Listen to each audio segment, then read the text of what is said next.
योऽन्तः प्रविश्य मम वाचमिमां प्रसुप्तां सञ्जीवयत्यखिलशक्तिधरस्वधाम्ना अन्यांश्च हस्तचरणश्रवणत्वगादीन् प्राणान्नमो भगवते पुरुषाय तुभ्यं प्राणान्नमो भगवते पुरुषाय तुभ्यं ध्येयः सदा सवितृमण्डलमध्यवर्ती नारायणः सरसिजासनसन्निविष्टः केयूरवान् मकरकुण्डलवान् किरीटीहारी हिरण्मयवपुर्धृतशङ्खचक्रः गुरुर्ब्रह्मा गुरुर्विष्णुः गुरुर्देवो महेश्वरः गुरुः साक्षात् परं ब्रह्म तस्मै श्रीगुरवे नमः। अस्मच्छ्रीगुरुचरणारविन्दाभ्यां नमः। ते शरीराः प्रपद्यन्ते यथा पुण्यस्य कर्मणः अपान्यपादकेशासः తత్ర తే యోనిజాజనాః అని చెప్పింది. ఈ లోకంలో పాపం చేసిన వాళ్ళందరూ కూడా నరకానికి వెళ్ళి అక్కడ మరొక జన్మను ఎత్తుతారట. వాళ్ళు ఎటువంటి జన్మను ఎత్తుతారు, ఎటువంటి శరీరాలతో వాళ్ళు ఆ జన్మలో అనుభవిస్తూ ఉంటారు అనంటే తే శరీరాః ప్రపద్యంతే, అశరీరాః ప్రపద్యంతే, శరీరం లేని వాళ్ళుగా వాళ్ళు అక్కడ జన్మనెత్తుతారు. అదేమిటి శరీరం లేకుండా జన్మ ఎత్తడం ఏమిటి అనంటే సుందరమైనటువంటి స్వరూపాన్ని కాకుండా, ఈ అవయవాలన్నీ కూడా సక్రమంగా ఉన్నటువంటి శరీరం కాకుండా అవయవాలు లేనటువంటి శరీరము, ఏదో చిత్ర విచిత్రమైనటువంటి భయంకరమైనటువంటి శరీరాలని వాళ్ళు స్వీకరించి ఆ నరకలోకంలో ఆ శిక్షలను అనుభవిస్తూ ఉంటారట. యథా పుణ్యస్య కర్మణః తే శరీరాః ప్రపద్యంతే యథా పుణ్యస్య కర్మణః. ఆయా జన్మలలో కూడా వాళ్ళు ఎటువంటి శరీరాలను తీసుకుంటారు అనంటే యథా అపుణ్యస్య కర్మణః, వాళ్ళు చేసినటువంటి పాపాన్ని అనుసరించి ఆ శరీరాన్ని తీసుకుంటారు. మహాఘోరమైన పాపాలను కనుక చేసినట్లయితే వాళ్ళ యొక్క శరీరం అతి భయంకరంగా ఉంటుంది. ఏదో చిన్న చిన్న పాపాలు చేసినట్లయితే కొద్దిగా చూడటానికి యోగ్యంగా ఉంటుంది. ఆ విధమైనటువంటి భయంకరమైన శరీరాలను వాళ్ళు తీసుకొని ఆ జన్మలో ఆ శిక్షలు అనుభవిస్తూ ఉంటారు అని చెప్పింది. అలాగే అపాన్యపాదకేశాసః తత్ర తే యోనిజాజనాః, ఆ శరీరాలనే ఇంకా వివరిస్తోంది శృతి. కొన్ని శరీరాలు చేతులు లేకుండా, కొన్ని శరీరాలు కాళ్ళు లేకుండా, కొన్ని శరీరాలు కేశములు లేకుండా, అలా చిత్ర విచిత్రమైనటువంటి శరీరాలతో అక్కడ ఉంటూ ఉంటారు అని చెప్పింది.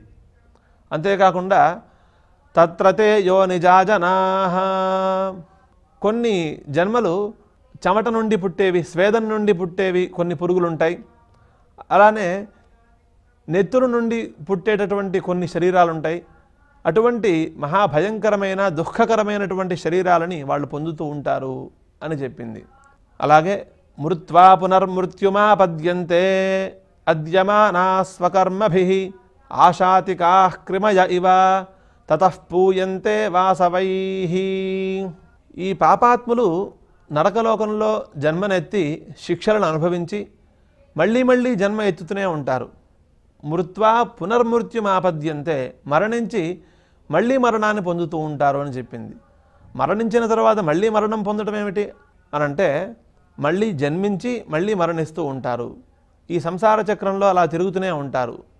జన్మించటం, మరణించటం, మళ్ళీ జన్మించటం, మళ్ళీ మరణించటం, ఈ విధమైనటువంటి ఈ సంసార చక్రంలో తిరుగుతూ ఉంటారు. మృత్వా పునర్మృత్యుమాపద్యంతే అద్యమానా స్వకర్మభిః, వాళ్ళు చేసినటువంటి పాపకర్మలతో వాళ్ళు భక్షింపబడుతూ ఉంటారు. అంటే ఆ పాపకర్మలకి వశమైపోయి ఉంటారు. వాళ్ళు ఆ పాపకర్మలు చెప్పిన విధంగా ఆ పాపకర్మలను అనుసరించి వీళ్ళ యొక్క జన్మ నిర్ధారింపబడుతూ ఉంటుంది. అద్యమానా స్వకర్మభిః ఆశాతికాః క్రిమయ ఇవ తతః పూయంతే వాసవైః. ఇక్కడ మనకి బాగా అర్థం కావటం కోసం వేదం లౌకిక దృష్టాంతాన్ని కూడా ఇచ్చింది. ఆశాతికాః క్రిమయ ఇవ, మనం మామూలుగా మన ఇళ్లల్లోకి ప్రవేశించినటువంటి ఈ దోమలు, ఈగలు, బొద్దింకలు, వీటన్నిటినీ కూడా మనం తరిమేస్తూ ఉంటాం.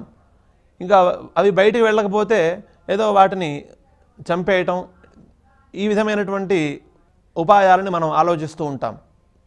అలాగే ఈ పాపాత్ములు కూడా దేవతల చేత ఎక్కువగా పీడింపబడుతూ ఉంటారట పాపం చేయటం వల్ల.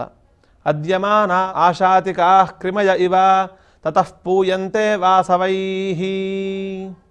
ఆ తర్వాత అపైతం మృత్యుంజగతీయ ఏవం వేద.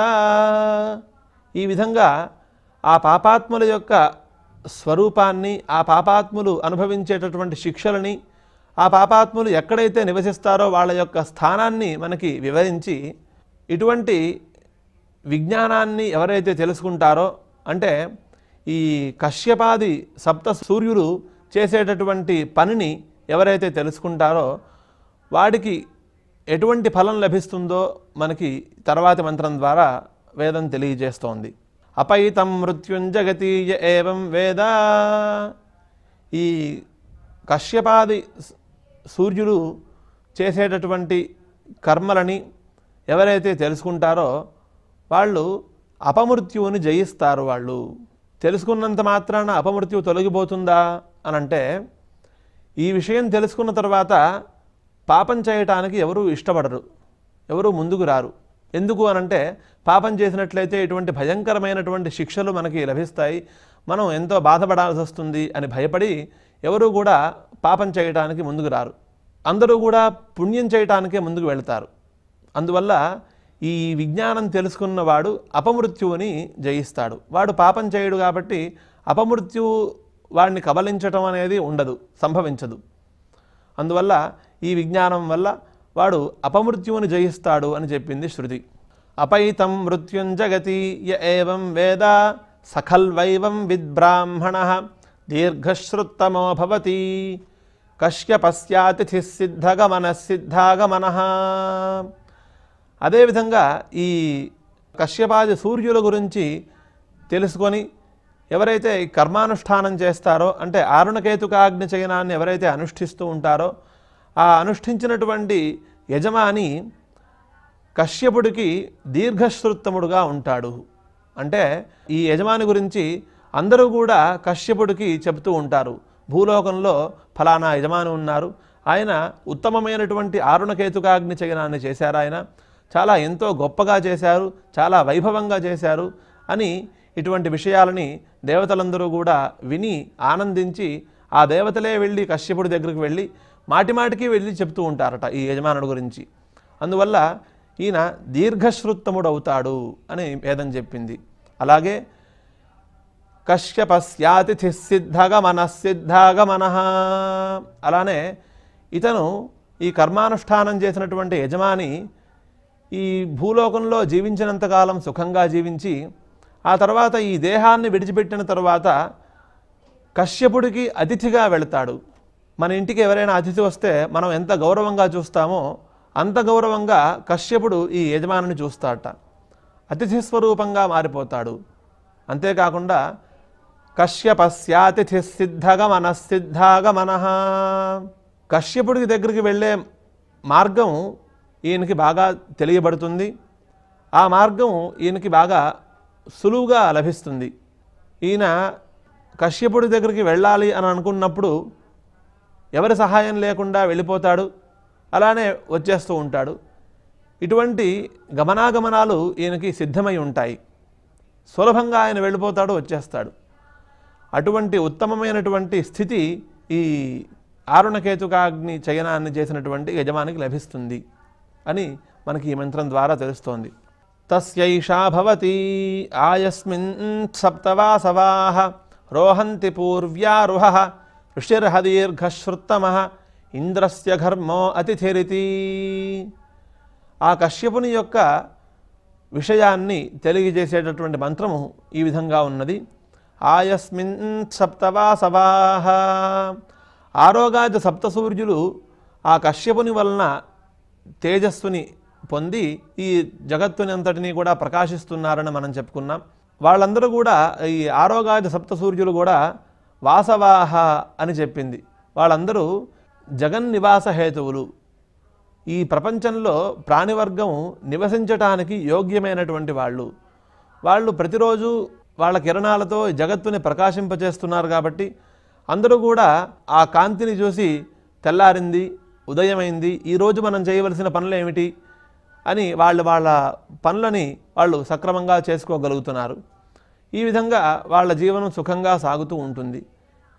ఈ ప్రకారంగా వాళ్ళు ఈ ప్రపంచంలో ఉన్నటువంటి సమస్త ప్రాణివర్గానికి నివాసాన్ని కలగజేసిన వాళ్ళు ఆ ఆరోగాది సప్తసూర్యులు. వీళ్ళు సృష్టి ప్రారంభంలోనే ఉన్నారు. రోహంతి పూర్వ్యారోహ, ఈ ప్రపంచాన్ని సృష్టి చేయటానికి ముందు నుంచే వాళ్ళు ఉన్నారు కాబట్టి పూర్వ్యారోహ అని వేదం చెప్పింది. ఋషిర్హదీర్ఘశ్రుత్తమః ఇంద్రస్య ఘర్మో అతిథిరితి. ఈ కశ్యపుడికి ఒకానొక అతిథి ఉన్నాడు. ఆయన పేరు దీర్ఘశ్రుత్తముడు అనేటటువంటి ఒకానొక మహర్షి. ఆయన కశ్యపుడికి అతిథిగా ఉన్నాడు. అంటే కశ్యపుడిని చూడటానికి ఈ దీర్ఘశ్రుత్తముడు అనే మహర్షి వెళ్ళాడు. ఆయన్ని అతిథిగా భావించి అక్కడ ఉన్న వాళ్ళందరూ కూడా ఎంతో గౌరవంగా మర్యాదగా ఆయన్ని చూసుకున్నారు అనే విషయం మనకు అర్థమవుతోంది. ఆ తర్వాత కశ్యపుడి గురించే చెప్తూ కశ్యపః పశ్యకో భవతి యత్సర్వం పరిపశ్యతీతి సౌక్ష్మ్యాత్. కశ్యపః అనే పేరునే తిరగతిప్పి మనం పలికినట్లయితే పశ్యకః అనే పదం వస్తుంది. అంటే చూసేవాడు అనే అర్థం వస్తుంది. ఏం చూసేవాడు అనంటే ఈ భూతము, భవిష్యత్తు, వర్తమానము అనే మూడు కాలాలని చూసినవాడు, తెలిసినవాడు. కాబట్టి ఆయన పశ్యకః అని చెప్పింది వేదం. కశ్యపః పశ్యకో భవతి యత్సర్వం పరిపశ్యతీతి సౌక్ష్మ్యాత్ అథాగ్నేరష్టపురుషస్య. ఈ విధంగా సూర్యుడికి సంబంధించినటువంటి విషయాన్ని ఇంతటితో పూర్తి చేసి ఇటుపైన అగ్నులకు సంబంధించినటువంటి విషయాలని చెప్పడానికి ప్రారంభిస్తోంది శృతి. అథాగ్నేరష్టపురుషస్య తస్యైషా భవతి. ఆ అగ్నికి సంబంధించినటువంటి మంత్రము ఈ విధంగా కనబడుతోంది. అగ్ని యొక్క గొప్పతనాన్ని, అగ్ని యొక్క మహిమను తెలిపేటటువంటి మంత్రం ఈ విధంగా ఉన్నది. అగ్నేనగ సుపథారాయే అస్మాన్ విశ్వానిదేవ వయునాని విద్వాన్ యయోధ్యస్మజ్జుహురాణమేనః భూయిష్ఠాంతే నమ ఉక్తిం విధేమేతి అని. ఈ మంత్రంలో అగ్నిదేవుణ్ణి ప్రార్థించి అగ్నేనగ సుపథారాయే అస్మాన్, ఓ అగ్నిదేవ, మేము భూలోకంలో జీవించడానికి మాకు ధనం కావాలి. ధనం లేనిదే మేము జీవించలేము. ధనం లేనిదే మాకు ఆహార పదార్థాలు లభించవు, కట్టుకోవటానికి వస్త్రాలు లభించవు, ఉండటానికి ఇల్లు లభించదు. కాబట్టి అన్నిటికీ ప్రధానమైనది ధనం. ఆ ధనాన్ని నువ్వు మాకు అనుగ్రహించు. అనుగ్రహించడం అంటే మేమే సంపాదించుకుంటాం. ఆ సంపాదించే విషయంలో కూడా సరైన మార్గంలో వెళ్ళి మేము సంపాదించుకునేలాగా మమ్మల్ని అనుగ్రహించు. ఏదో దుష్టమైనటువంటి అక్రమమైనటువంటి మార్గాల్లో వెళ్ళి ధనాన్ని సంపాదించుకొని ఆ ధనంతో మేము జీవించేలాగా మమ్మల్ని అనుగ్రహించొద్దు.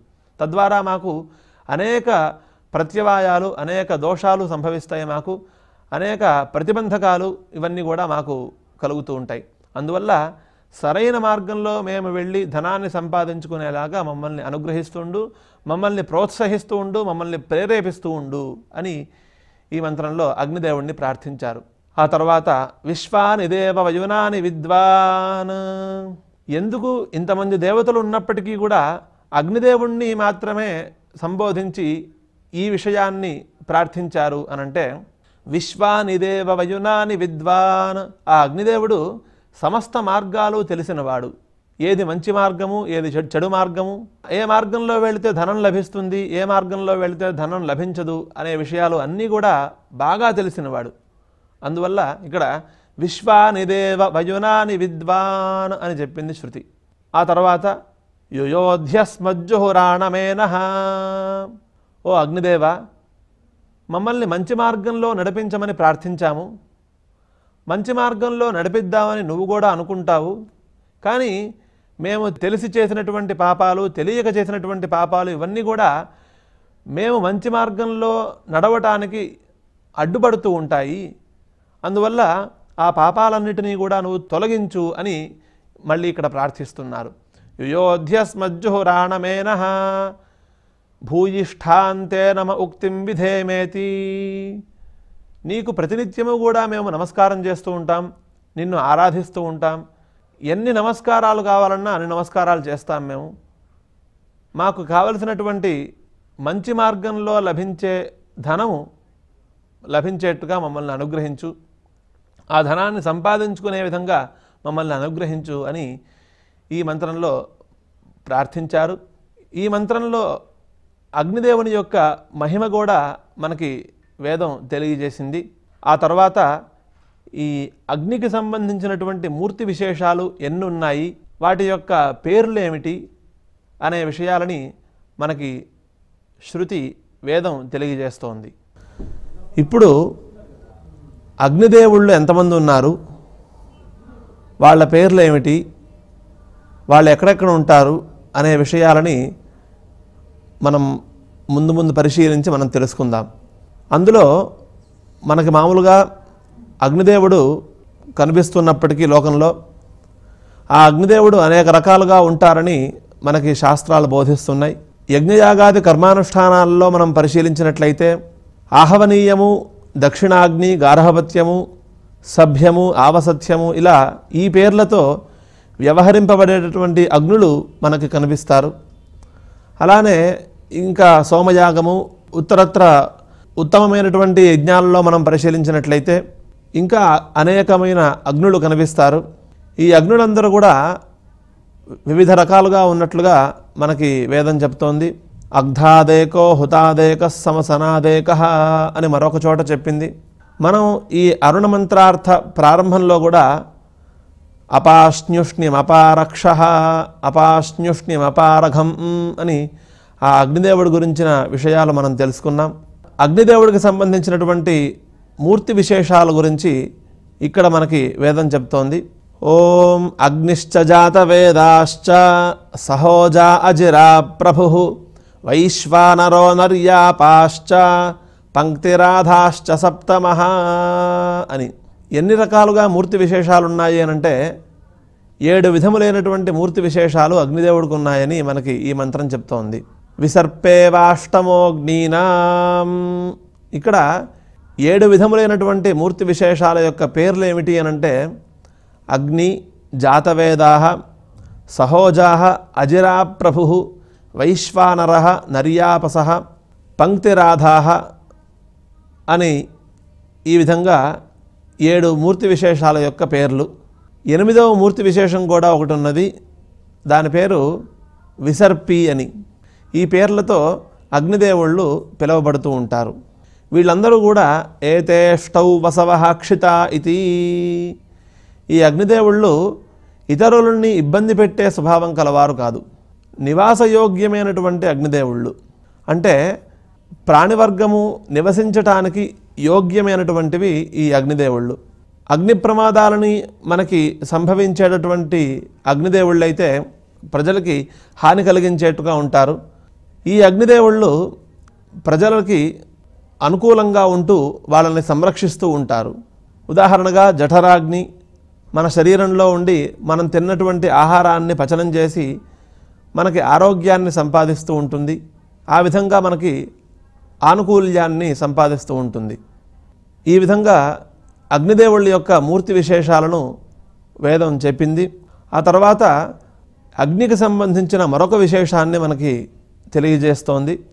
యథర్త్వేవాగ్నేరర్చిర్వర్ణ విశేషాః నీలార్చిశ్చ పీతకార్చిశ్చేతి అని. ఋతువులు 6 రకాలుగా ఉంటాయి. ఆ 6 ఋతువులు కూడా విలక్షణంగా ఉంటాయి, ఒకదానితో ఒకటి సంబంధం లేకుండా ఉంటాయి, అనేక రకాలుగా ఉంటాయని మనం చెప్పుకున్నాం. ఆయా ఋతుధర్మాలను అనుసరించి ఈ అగ్ని యొక్క జ్వాలలు కూడా అనేక రంగులలో కనిపిస్తూ ఉంటాయని మనకి ఇక్కడ ఈ మంత్రంలో తెలుస్తోంది. యథర్త్వేవాగ్నేరర్చిర్వర్ణ విశేషాః నీలార్చిశ్చ పీతకార్చిశ్చేతి. ఒకప్పుడు అగ్ని యొక్క జ్వాలలు నల్లగా కనిపిస్తూ ఉంటాయి, ఒకప్పుడు పసుపచ్చగా కనిపిస్తూ ఉంటాయి. ఇలా వివిధమైనటువంటి వర్ణాలతో కనిపిస్తూ ఉంటుంది అగ్ని యొక్క జ్వాల. ఈ ప్రకారంగా అగ్నికి సంబంధించిన మూర్తి విశేషాలు, అగ్ని జ్వాలల యొక్క ధర్మాలు, స్వరూపము తెలియజేసి ఇటుపైన వాయువుకి సంబంధించినటువంటి కొన్ని గణాల గురించి చెప్పడానికి ప్రారంభిస్తోంది. అథవాయోరేకాదశ పురుషస్యైకాదశ స్త్రీకస్య. ఈ వాయుగణాలు 11 సంఖ్యగా ఉన్నాయి. అలాగే ఇందులో పురుష గణాలు కొన్ని, స్త్రీ గణాలు కొన్ని, ఈ విధంగా విభాగం చేసింది. ఈ గణాలు వాయువుకి సంబంధించినట్టుగా మనకి ఈ మంత్రంలో తెలుస్తోంది. అథవాయోరేకాదశ పురుషస్యైకాదశ స్త్రీకస్య అని. ఇవే గణాలని రుద్రుడికి సంబంధించినటువంటి ఏకాదశ మూర్తులుగా వ్యవహరించటం కూడా కొన్ని ప్రయోగాల్లో, కొన్ని శాస్త్ర గ్రంథాలలో కనిపిస్తూ ఉంటుంది. ఎంతైనప్పటికీ ఇక్కడ ఈ ప్రకరణంలో మనకి ఈ మంత్రం చెప్పిన విధంగా వాయువుకి సంబంధించిన గణాలుగా ఇక్కడ మనం తెలుసుకోవాలి.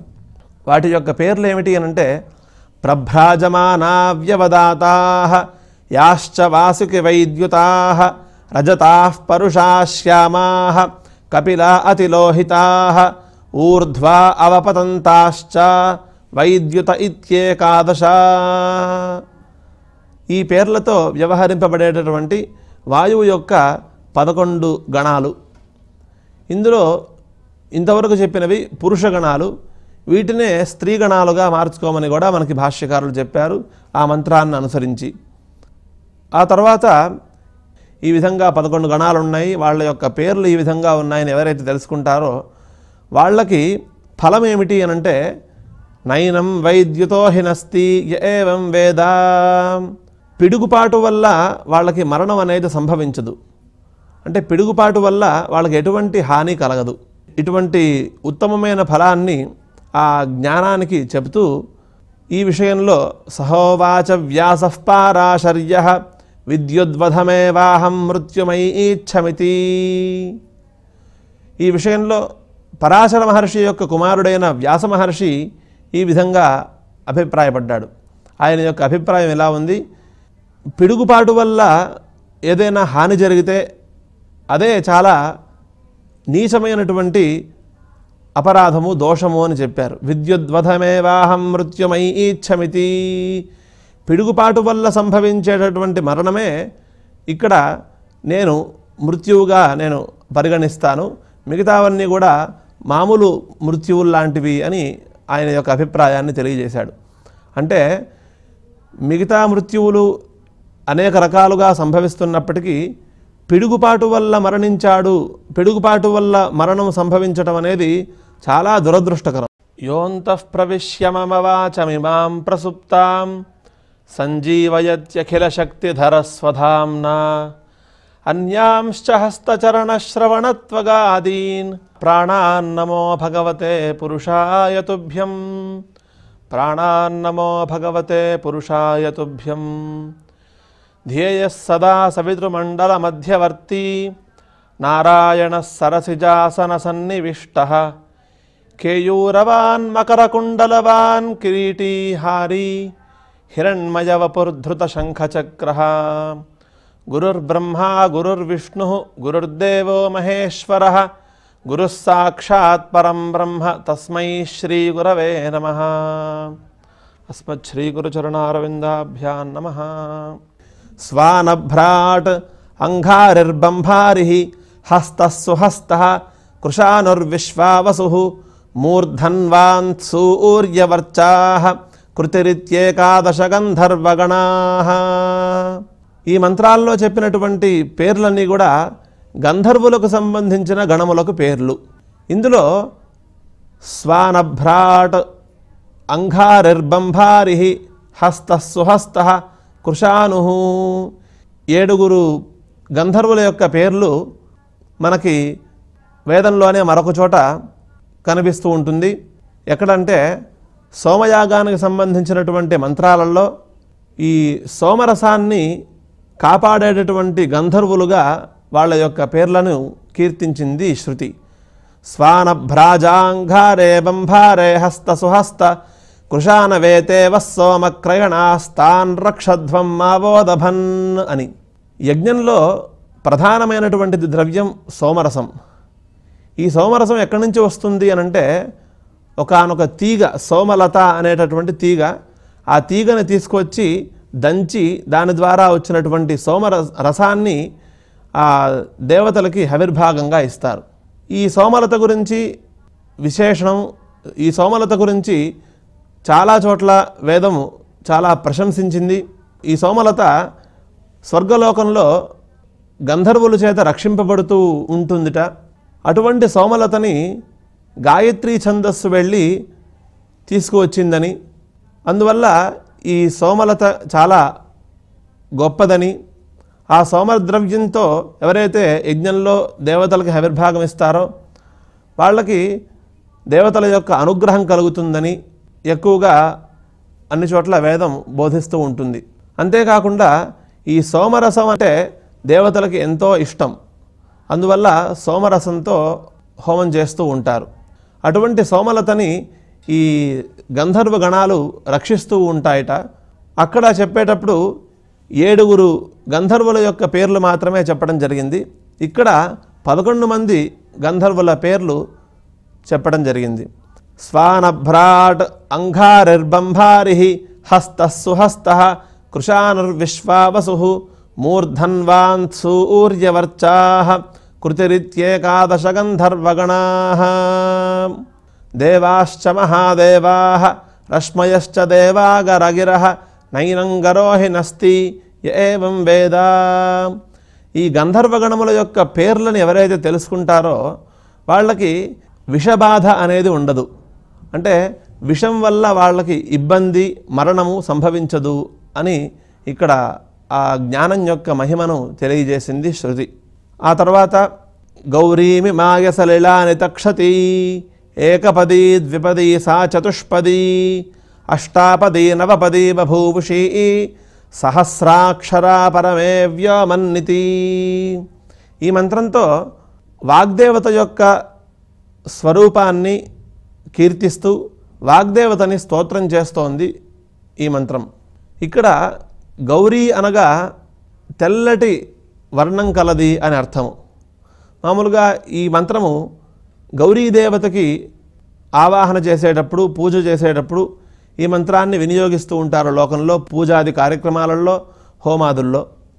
కానీ ఇక్కడ ఈ మంత్రార్థాన్ని మనం పరిశీలించినట్లయితే గౌరీ శబ్దానికి తెల్లటి వర్ణం కలది అని అర్థం వస్తోంది.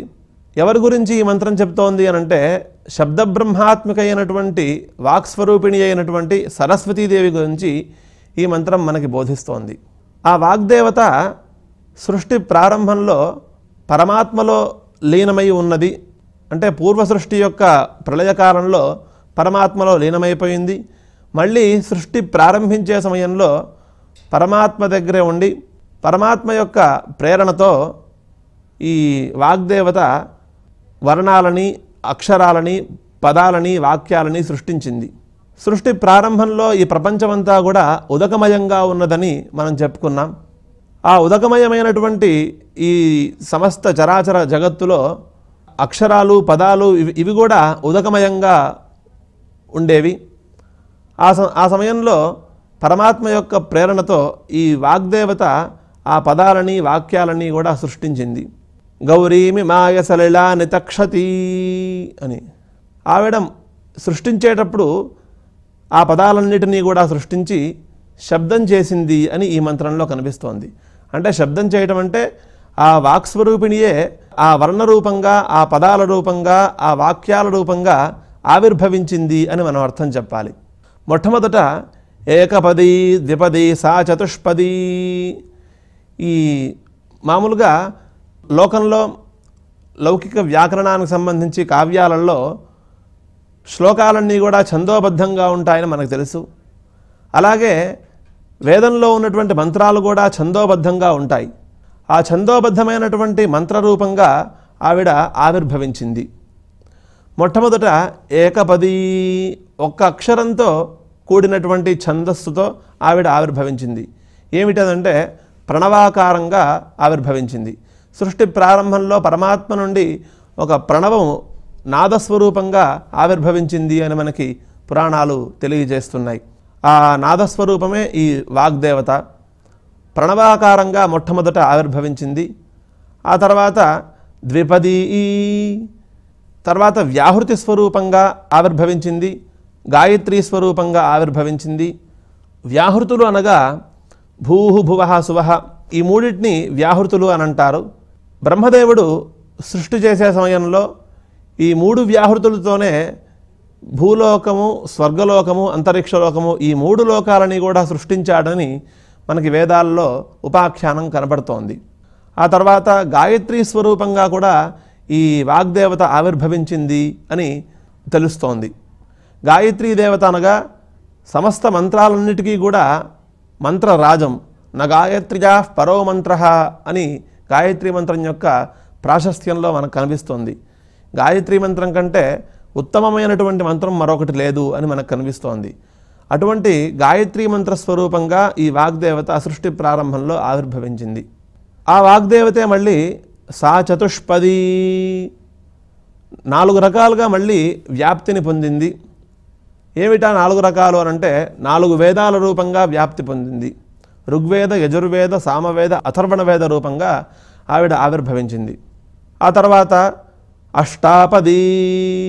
అష్టాపది అనగా వేదములను సంరక్షించటానికి 6 అంగములు బయలుదేరినాయి. శిక్షా, వ్యాకరణం, ఛందో, నిరుక్తం, జ్యోతిషం తథా కల్పశ్చేతు షడంగాని వేదస్యాహుర్మనీషిణః అని 6 అంగముల యొక్క స్వరూపాన్ని బోధించేటటువంటి శ్లోకం. ఇందులో శిక్ష అనేటటువంటి అంగము వేదంలో ఉన్నటువంటి వర్ణాలని, మంత్రాలని ఏ విధంగా మనం ఉచ్చరించాలి, అవన్నీ కూడా స్వరయుక్తమై ఉంటాయి కాబట్టి వాటిని ఏ విధంగా మనం ఉచ్చరించాలి, మన శరీరంలో ఎక్కడి నుంచి ఆ వర్ణాలన్నీ కూడా ఉత్పత్తి అవుతాయి, మన ముఖంలో ఉన్నటువంటి ఈ నాసిక, దంతములు, నాలుక ఇవన్నీ కూడా ఏ ఏ వర్ణాలకి సాధనములుగా ఉంటున్నాయి, ఈ వర్ణాలన్నీ కూడా మన ముఖంలో నుంచి ఏ విధంగా ఉత్పత్తి అవుతున్నాయి, వాటిని మనం ఏ విధంగా ఉచ్చరించాలి, ఉచ్చరించడం వల్ల ఎటువంటి ఫలితం లభిస్తుంది అనే విషయాలని మనకి శిక్ష అనేటటువంటి అంగం బోధిస్తుంది. ఆ తర్వాత వ్యాకరణం. ఈ వ్యాకరణం శబ్దం యొక్క సాధుత్వాన్ని బోధిస్తుంది. ఈ శబ్దాన్ని మనం ఈ విధంగా మనం ప్రయోగించవచ్చా, ప్రయోగించకూడదా, ఇది సాధు శబ్దమా, అసాధు శబ్దమా అనే విషయాన్ని బోధిస్తూ అలానే ప్రకృతి ప్రత్యయ విభాగాన్ని కూడా బోధిస్తూ ఉంటుంది వ్యాకరణ శాస్త్రం. ఈ విధంగా ఆ వేదాన్ని సంరక్షిస్తుంది వ్యాకరణ శాస్త్రం. ఛందశాస్త్రం 3వది. వేదాలన్నీ కూడా ఛందోబద్ధమై ఉంటాయి. గాయత్రి, త్రిష్టుప్ జగతి, అనుష్టుకు పంక్తి, జగతి ఇటువంటి ఛందస్సులతో ఆ మంత్రాలన్నీ కూడా ఉంటాయి. ఛందోబద్ధమైనటువంటి మంత్రాలని మనం ఉచ్చరించినట్లయితే ఎటువంటి ఫలితం లభిస్తుంది. అంతేకాకుండా మనం మంత్రాన్ని ఉచ్చరించేటప్పుడు, మంత్ర జపం చేసేటప్పుడు ఆ మంత్రాన్ని ఎవరైతే ఏ మహర్షి అయితే దర్శించారో ఆ మహర్షి యొక్క స్వరూపాన్ని, మహర్షి యొక్క నామధేయాన్ని తెలుపుతుంది. ఋషి, దేవత, ఛందస్సు ఈ 3 మంత్రానికి చాలా ప్రధానం. వీటి గురించిన విజ్ఞానం ఛందశాస్త్రం బోధించి మనకి ఆ వేదాలని సంరక్షిస్తూ ఉంటుంది. ఆ తర్వాత నిరుక్తము. ఒక పదానికి ఎన్ని అర్థాలున్నాయి. వేదంలో అనేకమైనటువంటి క్లిష్ట పదాలన్నీ కూడా ఉంటూ ఉంటాయి. లౌకిక వ్యాకరణంలో ఉన్నట్లుగా అంత సులభమైన రీతిలో పదాలు కనిపించవు. ఎందుకంటే ఇవి అపౌరుషేయములు కదా. అంత క్లిష్టమైనటువంటి పదాలకి సులభమైన రీతిలో మనం ఏ విధంగా మనం అర్థం చెప్పవచ్చు అనే విషయాన్ని నిరుక్తం బోధిస్తుంది. తద్వారా వేదాన్ని సంరక్షిస్తుంది. జ్యోతిష్ శాస్త్రం. వేదాల్లో చెప్పినటువంటి ఈ కర్మానుష్ఠానము, యజ్ఞములు, యాగములు ఇవన్నీ కూడా ఎప్పుడు మనం ఆచరించాలి, ఏ సమయంలో ఆచరించాలి, ఏ ముహూర్తంలో ఆచరించాలి అనే విషయాన్ని బోధించి వేదాన్ని సంరక్షిస్తూ ఉంటుంది జ్యోతిష్యం. ఆ తర్వాత చిట్ట చివరిది కల్పసూత్రాలు. ఈ కల్పసూత్రాలు అంటే ఏమిటంటే మనకి వేదము ఫలానా యజ్ఞం చేయండి, ఈ యజ్ఞం చేయటం వల్ల నీకు ఇటువంటి ఫలితం లభిస్తుంది అని వేదం చెప్పింది. ఆ యజ్ఞం ఏ విధంగా చేయాలి, ఎన్ని రోజులు చేయాలి, ఆ చేసేటటువంటి క్రియాకలాపం ఏమిటి, ఎన్ని హోమాలు చేయాలి, ఏ మంత్రంతో హోమం చేయాలి అనే విషయాలన్నిటినీ కూడా మనకి కల్పశాస్త్రం బోధిస్తుంది. ఈ కల్పసూత్రాలు మనకి శృతి ప్రోక్తమైనటువంటి కర్మలను బోధించేవిగా కొన్ని ఉంటే, స్మార్త కర్మలను బోధించేవి కొన్ని సూత్రాలు ఉన్నాయి. అంటే వివాహము, ఉపనయనము, జాతకర్మాది సంస్కారములు వీటన్నిటినీ కూడా ఆ కల్పసూత్రాలు బోధిస్తూ ఉంటాయి. ఈ విధంగా వేదం చెప్పినటువంటి కర్మలని బోధించి అనుష్ఠించే విధంగా అందరికీ కూడా మార్గాన్ని చూపించి వేదాలని సంరక్షిస్తూ ఉంటాయి ఈ శిక్ష, వ్యాకరణం, ఛందో, నిరుక్తం, జ్యోతిషం, కల్పసూత్రములు ఈ 6 అంగములు. అలానే పురాణము, ధర్మశాస్త్రము ఈ 8 కలిపితే అష్టాపది అవుతుంది. ఈ 8 విధములుగా ఆ వాగ్దేవత తర్వాత మళ్ళీ వ్యాప్తి చెందింది. అష్టాపది, నవపది, ఆ తర్వాత నవపది అని అన్నారు. అంటే మీమాంస, న్యాయము, సాంఖ్యము, యోగము, పాంచరాత్రము, పాశుపతము, ఆయుర్వేదము, ధనుర్వేదము, గాంధర్వవేదము అని ఈ 9 విధములుగా ఆ వాగ్దేవత మళ్ళీ విస్తరించింది, వ్యాప్తి చెందింది. ఇందులో మీమాంస అనగా ధర్మం అంటే ఏమిటి, అధర్మం అంటే ఏమిటి, ఈ 2 విషయాలలో వేదం ఏ విధంగా బోధించింది, వేదవాక్యానికి ఎక్కడ తాత్పర్యము అనే ఇటువంటి విచారణ చేసి ధర్మ నిర్ణయాన్ని చేసినటువంటి శాస్త్రము మీమాంస. ఆ శాస్త్రాన్ని జైమిని మహర్షి రచించారు. ఆ తర్వాత న్యాయశాస్త్రము. ఈ న్యాయశాస్త్రాన్ని అక్షపాదుడు అనేటటువంటి మహర్షి రచించాడు. ఆయనకే గౌతముడు అని పేరు. ఈ న్యాయశాస్త్రము ఈ లోకంలో ఉన్నటువంటి పదార్థముల గురించి మనకి తెలియజేస్తుంది. పదార్థ విజ్ఞానాన్ని తెలియజేసేటటువంటి శాస్త్రము న్యాయశాస్త్రము. ఆ తర్వాత సాంఖ్యము. ఈ సాంఖ్యము ఆస్తిక దర్శనాలలో ఒక దర్శనం ఇది. ఈ సాంఖ్య దర్శనాన్ని కపిల మహర్షి రచించారు. ఆ తర్వాత యోగ దర్శనము, యోగ సూత్రాలు, పతంజల మహర్షి రచించినటువంటి యోగ సూత్రాలు మనందరికీ కూడా ప్రసిద్ధమే. ఆ తర్వాత పాంచరాత్రము. ఈ పాంచరాత్రం అనేది శ్రీ వైష్ణవ సంప్రదాయానికి సంబంధించినటువంటిది. అలానే పాశుపతం అనేది శైవులకి సంబంధించినటువంటి విజ్ఞానం అది. ఆ తర్వాత ఆయుర్వేదము. ఈ ఆయుర్వేదము మన శరీరంలో సంక్రమించినటువంటి రోగాలన్నిటినీ కూడా నివారణ చేయటం కోసం బయలుదేరినటువంటిది ఆ శాస్త్రము. ఈ ఆయుర్వేదము అథర్వణ వేదానికి ఉపవేదంగా మనకు తెలుస్తోంది. ఆ తర్వాత ధనుర్వేదము. యుద్ధరంగంలో ఎటువంటి బాణాలను ప్రయోగించాలి, శత్రువు ప్రయోగించినటువంటి బాణాన్ని ఏ విధంగా తట్టుకోవాలి, దానికి విరుగుడుగా ఎటువంటి బాణాన్ని ప్రయోగించాలి అనే విషయాలన్నిటినీ కూడా ఆ ధనుర్వేదం బోధిస్తుంది. ఆ తర్వాత గాంధర్వవేదము. ఈ గాంధర్వవేదం అంటే సంగీత శాస్త్రము. ఈ సంగీత శాస్త్రానికి సంబంధించిన విషయాలన్నీ కూడా గాంధర్వవేదంలో మనకి కనిపిస్తాయి. ఈ విధంగా మీమాంస, న్యాయము, సాంఖ్య యోగములు, తర్వాత పాంచరాత్రము, పాశుపతము, ఆయుర్వేదము, ధనుర్వేదము, గాంధర్వవేదము, ఈ విధమైనటువంటి 9 విధములుగా ఆ వాగ్దేవత విస్తరించింది అని ఈ మంత్రంలో కనిపిస్తోంది. అంతేకాకుండా సహస్రాక్షరా పరమే వ్యోమన్. ఇక్కడ సహస్ర శబ్దము అనంతవాచకము. అనంతమైనటువంటి వర్ణములుగా, అనంతమైనటువంటి అక్షరాలుగా, అనంతమైనటువంటి పదాలుగా ఆవిడ విస్తరించింది అని మనకి ఈ మంత్రం బోధిస్తోంది. ఈ మంత్రంలో వాగ్దేవత యొక్క స్తుతి మనకి ఎక్కువగా కనిపిస్తోంది. అందువల్ల ఇక్కడ వాచో విశేషణం, ఈ మంత్రము వాగ్దేవత యొక్క వైశిష్ట్యాన్ని బోధిస్తుంది అని శృతి మళ్ళీ చెప్పింది. ఈ ప్రకారంగా వాగ్దేవత యొక్క స్తోత్రాన్ని బోధించేటటువంటి మంత్రాన్ని మనం తెలుసుకున్నాం. ఇటుపైన వాయువులకు సంబంధించిన కొన్ని గణ విశేషాలని మనకి వేదం తెలియజేస్తోంది. అథ నిగద వ్యాఖ్యాతాః తాననుక్రమిష్యామః. వాయువులకు సంబంధించినటువంటి పేర్లతోనే వాళ్ళ యొక్క మహిమ తెలియబడుతుంది. అందువల్లనే నిగద వ్యాఖ్యాతాః, వాళ్ళ పేర్లోనే ఆ అర్థం మనకి సూచింపబడుతూ ఉంటుంది. వరాహవస్వతపసః విద్యున్మహసోధూపయః శ్వాపయో గృహమేధాశ్చేత్యేతే ఏ చేమేషిమి విద్విషః. ఇక్కడ 6 రకాల వాయువుల యొక్క గణముల పేర్లు ఈ మంత్రంలో తెలియబడుతున్నాయి. వరాహవస్వతపసః. వరాహవః అంటే వర్షాన్ని బాగా ప్రేరేపించేవాళ్ళు, వర్షాన్ని కురిపించేవాళ్ళు అని అర్థము. అంటే వాయు ప్రేరణ వల్లే మేఘాలన్నీ కూడా వర్షిస్తూ ఉంటాయి అని ఇక్కడ చెప్తారు. వాటిల్లో ఒక గణము వర్షాన్ని ప్రేరేపిస్తూ ఉంటుంది, తద్వారా వర్షాన్ని కురిపిస్తుంది. ఆ గణానికి వరాహవః అని పేరు. స్వతపసః అంటే ఎవరి సహాయం లేకుండానే ఆ వాయువులు తనంతట తామే ప్రకాశిస్తూ ఉంటారు. ఆత్మ ఎలా అయితే ఎవరి సహాయం లేకుండా ప్రకాశిస్తూ ఉంటుందో అదేవిధంగా ఈ వాయుగణాలు కూడా ఎవరి సహాయం లేకుండా తమంతట తామే ప్రకాశిస్తూ ఉంటారు. ఆ తర్వాత విద్యున్మహసః. విద్యుత్తులో ఉండేటటువంటి తేజస్సు ఏదైతే ఉన్నదో ఆ తేజస్సుతో సమానమైనటువంటి తేజస్సు కలవారు విద్యున్మహసులు అనే వాయుగణాలు. ధూపయ, మామూలుగా మనకు ఏదైనా సువాసన రావటానికి మనం సుగంధ ద్రవ్యాలను వాడుతూ ఉంటాం. దుర్గంధం పోవటానికి సుగంధ ద్రవ్యాలను వాడుతూ ఉంటాం. ఆ సుగంధ ద్రవ్యాలను వాడటం వల్ల మనకి సువాసన, పరిమళము ఇవన్నీ కూడా మనకి లభిస్తూ ఉంటాయి.